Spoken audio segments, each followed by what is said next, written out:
So, all cigarettes may have sold in unbranded packaging from as early as next year, after ministers decided a vote on the issue should take place before the general election in May. Doctors believe the move could save thousands of lives, but Simon Clark from the pro-smoking campaign groups called Forest thinks the idea would play into the hands of criminals and won't discourage children to take up smoking. Here's what he had to say a little earlier this morning. I don't think it'll have any impact on existing smokers. They'll simply go in and ask for their existing brand. I think in the longer term, there'll be less choice for people who would choose to smoke, because I think the manufacturers will cut down on the number of brands that are available. I don't think it will have any impact whatsoever on children, because children are not impressed by packaging. If anything, it creates a rather sort of illicit feel about this product, which I think will be quite attractive to some teenagers. And I can assure you, I think it'll be very attractive to criminal gangs who will get involved in counterfeit tobacco. And that's far more dangerous for children, because criminal gangs don't care who they sell to. They're more than happy to sell to children. We're joined now by the Lib Dem MP Stephen Williams. He used to chair the all-party group on smoking. Has even won a medal from the World Health Organization for his anti-tobacco campaigning. Ooh-ah. And also in our central London studio, Suzanne Evans from Ukip, who are opposed to plain packaging. Welcome to you both. Stephen Williams, if this is so important to public health, why is there only a free vote on it, and why has it taken so long?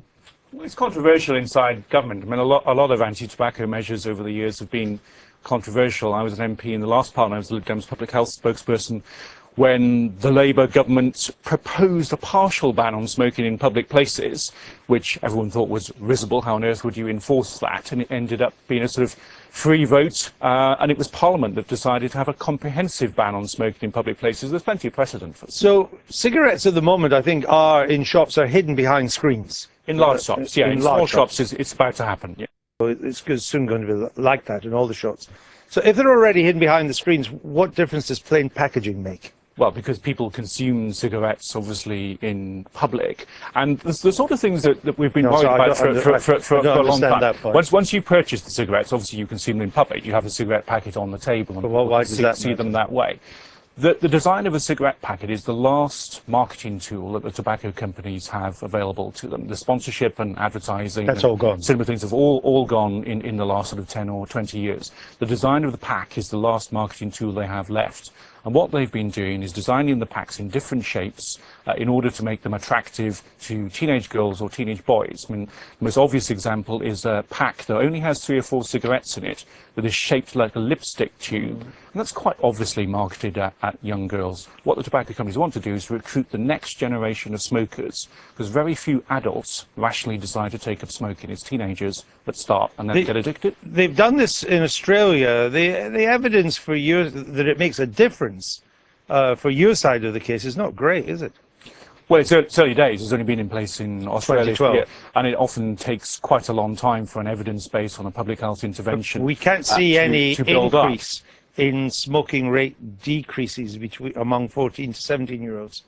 Yeah, but we've heard from Simon from Forest, who I've debated with many times before, and the tobacco companies have been lobbying very heavily against this for the last few years. No, I understand all that, but I'm just trying to get the evidence. If they didn't think that the design of the packaging and the number of cigarettes you sell was an important marketing tool to them to recruit smokers, then they'd say, well, so what? It's not going to affect us. The fact is they know it will affect them, and that's why they're fighting it. Except we don't have that evidence yet from Switzerland, but from Australia. But as you say, it's early days.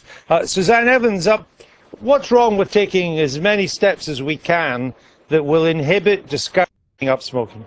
There's absolutely nothing wrong with taking serious health measures that are proved to be effective in trying to encourage people not to smoke. I don't smoke, I don't want to smoke, but I'm certainly not offended by the sight of a plain of a tobacco packet in public. I find it quite almost astonishingly Victorian, the attitude that we've got here. I think it's once again, for me, another assault on civil liberties, on our freedom of conscience. What do you mean, the freedom of a youngster to buy cigarettes? Not a youngster, because obviously we have laws in place already that stop youngsters buying cigarettes, and I'd be the first to advocate. But this is who it's aimed at. It's fundamentally aimed at trying to discourage young people from not smoking in the first place. Now, why should, given that it's going to cost us billions down the road in health from the people, if people do take up smoking when they're young, why shouldn't we support methods that discourage it? Well, of course we should. I'm not saying that we So why are you shouldn't by any against stretch this? of our emotion, because it doesn't work. And Well, you we don't know yourself, that Andrew, yet. Well, you've already talked about the Australian Early days, I example. said. Early days, it might well be, but it's not worked. And in fact, it also shows that more young people seem to have taken up smoking, precisely because of that nature of the illicit that our young people so often seem to find so overwhelming attractive. If adults want to smoke, then that's fine.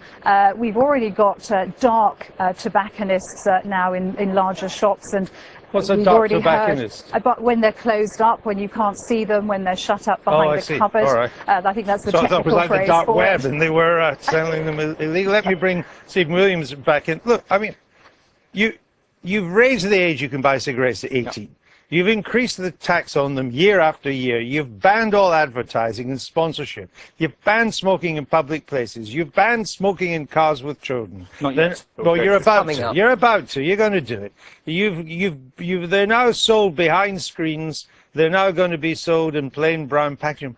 Why don't you just have the guts of... Well, Suzanne, I suspect, is a libertarian. Never mind her. Why don't you just ban them? This is a product that some people do enjoy consuming. Adults. You want to ban them? Be honest. I don't actually. I'm not in favour of banning things. They're a lot simpler instead of all these laws, of all these endless regulations and laws. At the moment, why don't you just ban them? About a fifth of the adult population smokes. So banning something that a fifth of the population do, and people have done for hundreds of years. Well, lots of drugs are banned. Probably a fifth of the population. Well, and that doesn't work, does it? I mean, I'm in favour. I'm going to widen the discussion probably into this, but I'm in favour of legalising marijuana, for instance. Would you force that to be? You'd be forced to sell that under a plain packaging as well. Yes, but having it sold in a regulated condition where it's taxed, I think that is the best way to deal with something that is addictive, is harmful, but people want to do it. I mean, if UKIP want to be the beer and fags party, well, good luck. Well, let me go back to Suzanne Evans. There may be votes, Suzanne Evans, in being the beer and fags party. Your leader, Nigel Farage, likes a fag.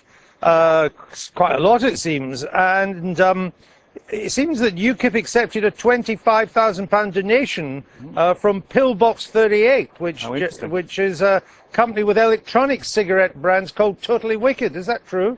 I understand that is correct, yes, and absolutely. So we know where you're coming from then, don't we? Well, hang on a moment. E-cigarette, you're talking about initiatives to try and clamp down on smoking and prevent people smoking. E-cigarettes are a fantastic way for people to give up smoking. Lots of people have actually written to me about this because the EU is planning to ban e-cigarettes, and this is going to cause enormous problems because they really do genuinely help people to give up.